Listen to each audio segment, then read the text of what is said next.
What's going on, YouTube? I'm One Handy Dude. Welcome back to my shop. I have an affinity for glasses. No, not those glasses. These glasses.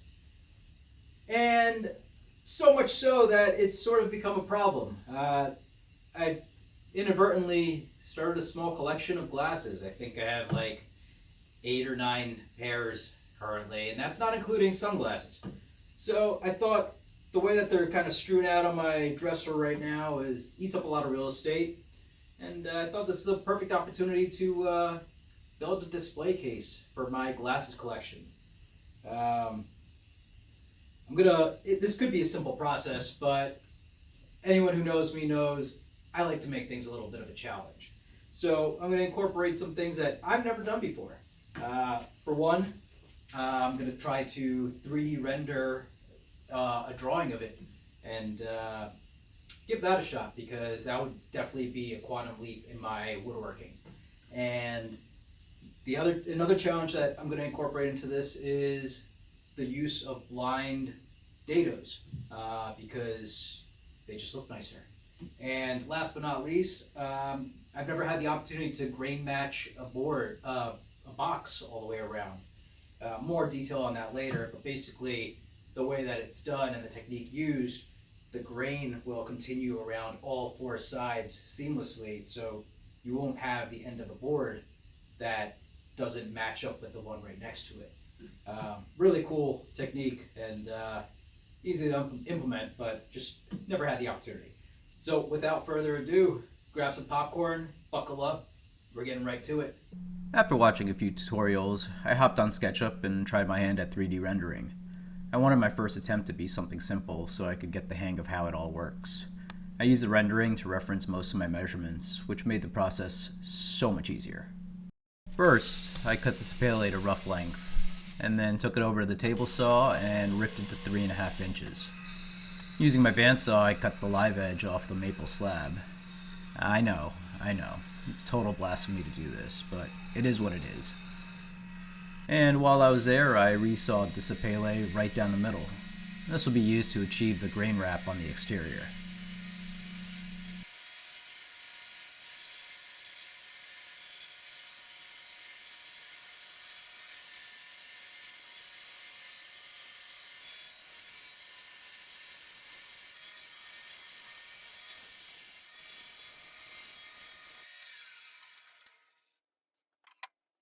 Back at the miter saw, I cut the maple down to rough length, and then took everything over to the joiner to flatten one edge.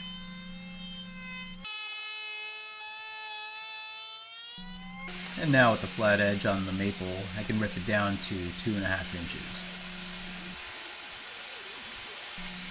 The maple's over twice the thickness I need, so back at the bandsaw, I resaw it, splitting it in half.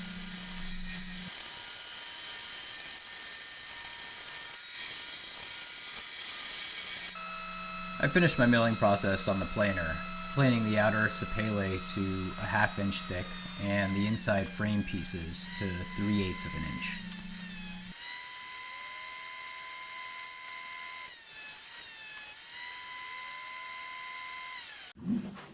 Alright, so now that we finally got all the milling done, I could explain and show you guys what I meant by the grain wrap all around the outside of the frame.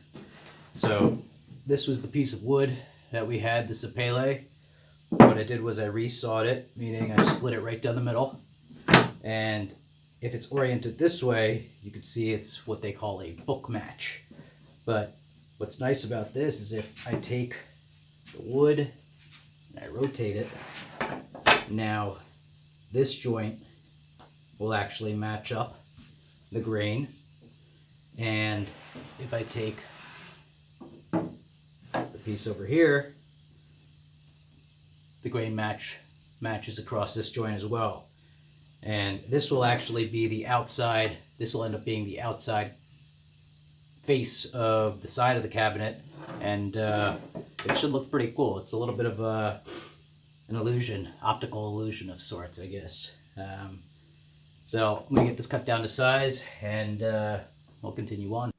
The bed of my table saw is far from flat, so making any sort of precision angles is near impossible. So instead I'm using a jig and a 45-degree chamfering bit to cut perfect miters.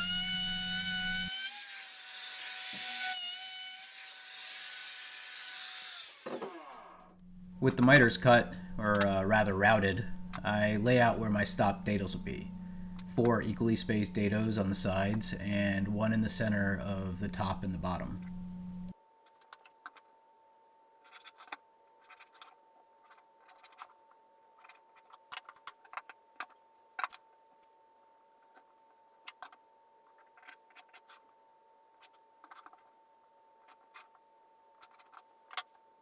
Repurposing the same jig I used to route the miters, I proceed to route out the dados with a 1/4 inch straight bit.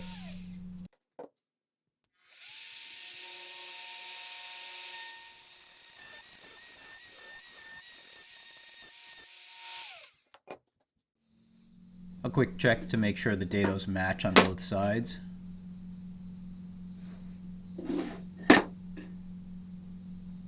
And it all looks good to me.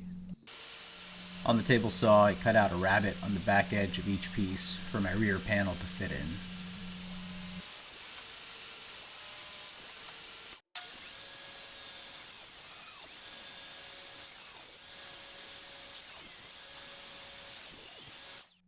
And here you see me adding a chamfer detail to the front edge for a little visual appeal.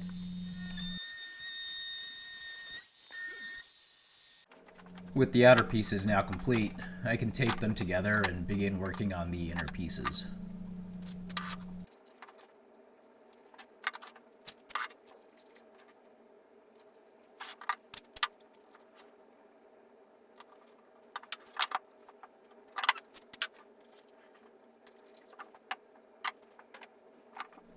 I begin by taking referential measurements to cut the horizontal shelves to final length.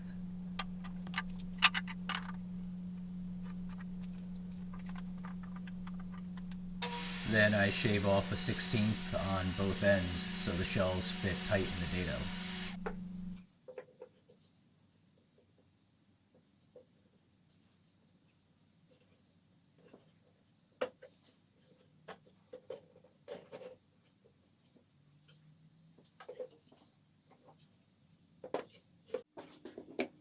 With these being stop dados, the shelf will end past where the dado's cut, so you won't actually see it once finished.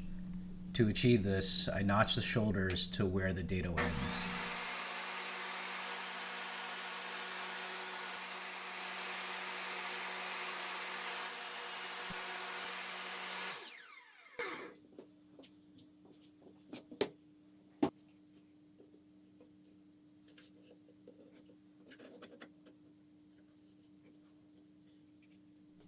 Fits like a glove. I marked the centers on both sides of the horizontal shelves and routed more dados with a 1/4 inch bit set to 1/8 inch deep.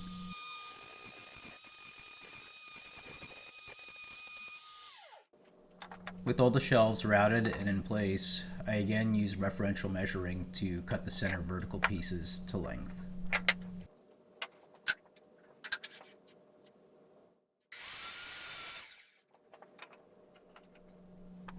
With the pieces all cut down to length, I once again shave off a 1/16 from each side to get a tight fit in the dados. These pieces were tiny and I didn't feel comfortable holding them down on my crosscut sled, so I repurposed my tapering jig to make use of the hold down clamps.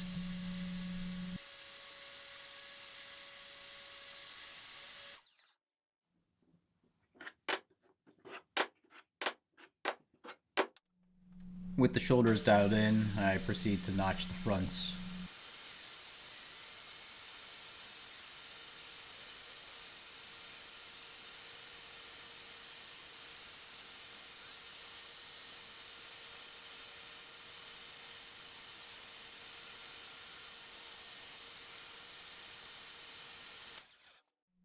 To make life easier, off camera I sanded all the inside surfaces to 180 before proceeding with the glue up. I wasn't confident with my ability to get everything glued and lined up within the working time of the glue, so instead I decided to break it up into 2 stages. I first glued the vertical and horizontal dividers together and temporarily assembled the outer frame around them to hold the pieces in place, and left this overnight to set.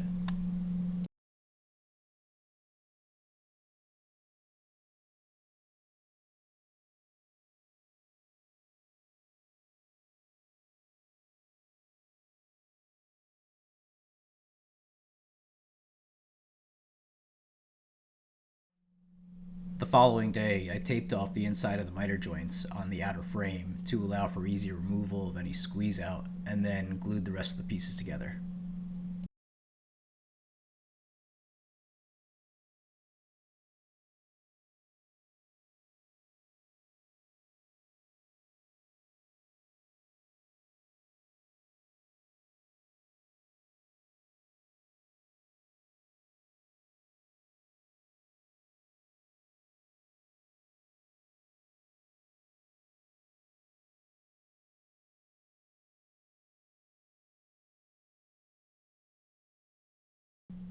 Did you catch my mistake? In my rush to get everything glued up, I completely forgot to glue the mitered corners. Luckily, I realized this before it was too late. That would have been super annoying.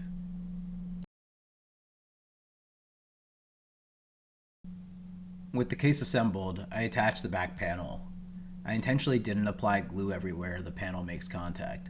I wanted to minimize any risk of squeeze out, and also wanted to allow some wiggle room for any seasonal wood movement.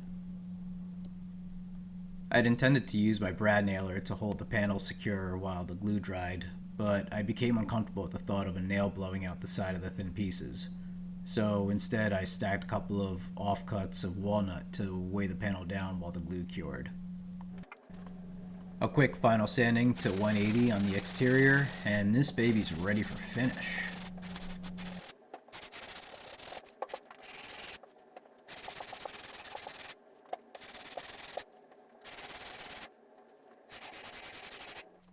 I'm switching it up a little from my normal go-to finish and using raw linseed oil instead. It isn't the most durable finish, but this piece isn't really going to see a lot of wear.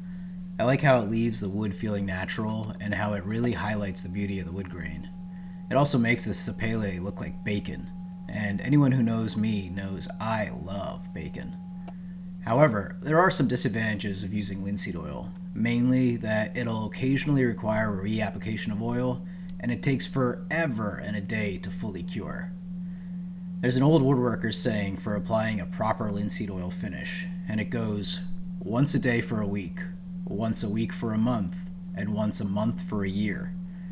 I don't have the time nor the patience for that, so I'm just going to apply a few coats and then leave it to cure for a couple of weeks before using it. Okay, so I got my first coat of oil on here. I'm going to let this set up for a day or two before reapplying my second coat and then letting it fully cure before I put it into service. Unfortunately, I did realize while applying the finish that my grain wrap doesn't wrap. I must have mixed up the pieces while in a rush to glue it up, and it sucks, but it's not the end of the world. I'll just incorporate it into another piece that I build. Overall, I think the build came out great. I'm quite pleased with the 45-degree miters and the level of detail and accuracy on cutting all these small little pieces. Definitely was challenging with big hands and power tools and small pieces, but it was a learning experience for sure. As always, I appreciate you sticking out to the end of the video. I hope you got something out of it and enjoyed watching me through my build process. Do as you do on YouTube, like, comment, subscribe, hit that bell notification, and till next time, I'm 180 Dude. Have a good one.